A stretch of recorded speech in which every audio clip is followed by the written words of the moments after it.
Tubi continues to grow at a great clip. We are now 1.3% of all TV viewing. That represents over 70 million monthly active users. And we look like a top 5 cable network at this stage. So the growth has been great. And where the most growth has been in young, diverse audiences. So multicultural with African Americans, Asian, Hispanics, and again, young audiences, which is exceptional. No, it's interesting. When I search for movies, oftentimes the couple choices are always Tubi. That always seems to have the movie that I'm looking to watch for free. So you have quite a library too, it looks like. Yeah, we are now over 225,000 titles or pieces of content for movies and TV shows. And that's by far and away the largest in terms of the free ad-supported streaming space. And that really goes to our strategy for many years, which is to have the largest library with the best personalization. And what we've found is people find then, through searching, and they go down their own rabbit holes, which is, what our ad campaign was all about. And that allows kind of the diverse voices, the storytellers, to get audiences, and they often look like, the people that they're trying to reach. So we have diverse audiences, and people tend to say Tubi gets me because of that. And you've also introduced some new ad formats. Is that true?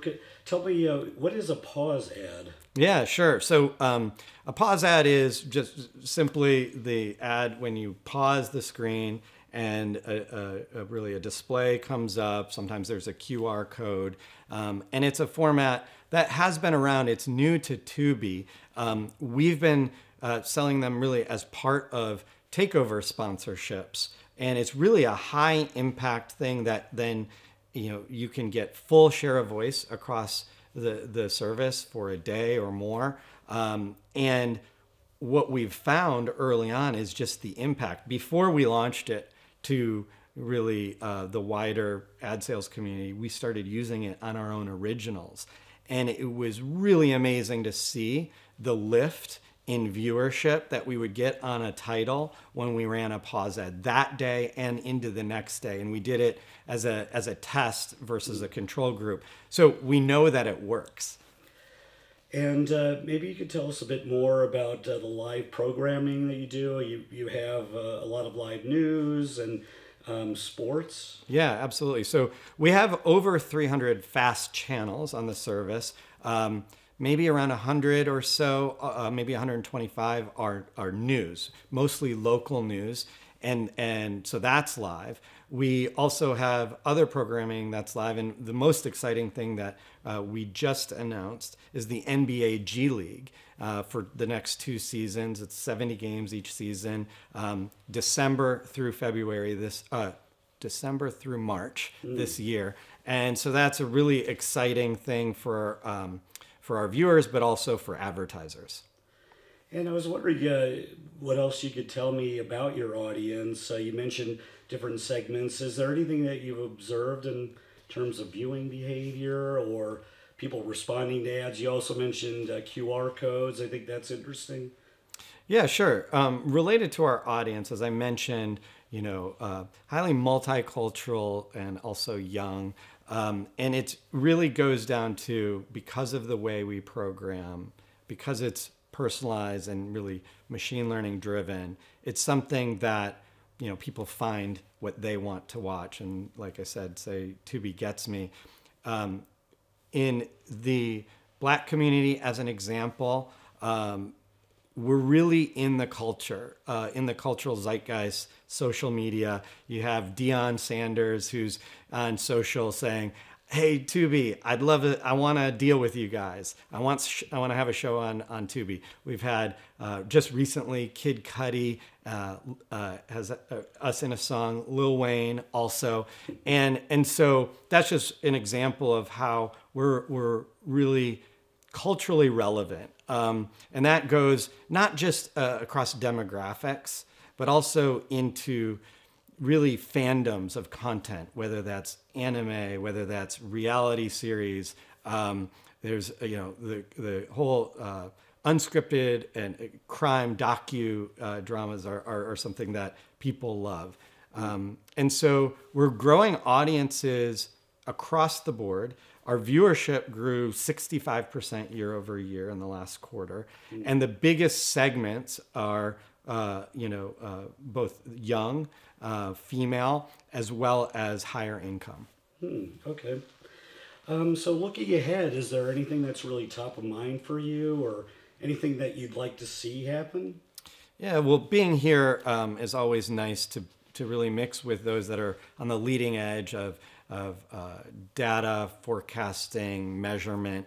And, I think that the industry is something that it's a spectrum in terms of where people are at and how they want to buy. Every advertiser has their unique needs. I'm excited. It might be boring, but just how much more adoption is happening related to, and it's something I want to see more of as it relates to using planning and forecasting tools that are really allow the advertisers to understand and plan to the consumption that's occurring, where the engagement and the incremental reach is going to be highest, and then to measure it back. Because, I think often about Mary Meeker and her predictions, around mobile and the data she'd show back, 10 years ago, and showing that how mobile growth in consumption was far outpacing the ad market. We're seeing that as well in streaming, and it really requires new thinking and a step change, and I think that stuff is happening now. The other thing that's exciting is how brands are looking at Tubi because of the cultural relevance to going beyond just, incremental reach or efficiency, but thinking about how they can do sponsorships, integrations. We had this really great integration with Chef Andre Rush as part of the Veterans Day with USAA, and the show was built around what USAA was looking for with a veteran-owned restaurant. Yeah, so in the past year, it's been really dynamic. We've seen other services like Netflix add an ad tier. Disney Plus, of course, has added an ad tier. And so, and yet I still see, when I look at the numbers, the fast space that Tubi is in is really one of the fastest growing areas in terms of ad growth. So what can you tell me about the competitive landscape and what you're seeing there? Yeah, well, certainly it's competitive, and more services are moving to streaming because that's where consumption is happening. And the business models that some of the other subscription services has been challenged based on their costs versus what they're taking in. And so adding these tiers is an attempt to get more of the market.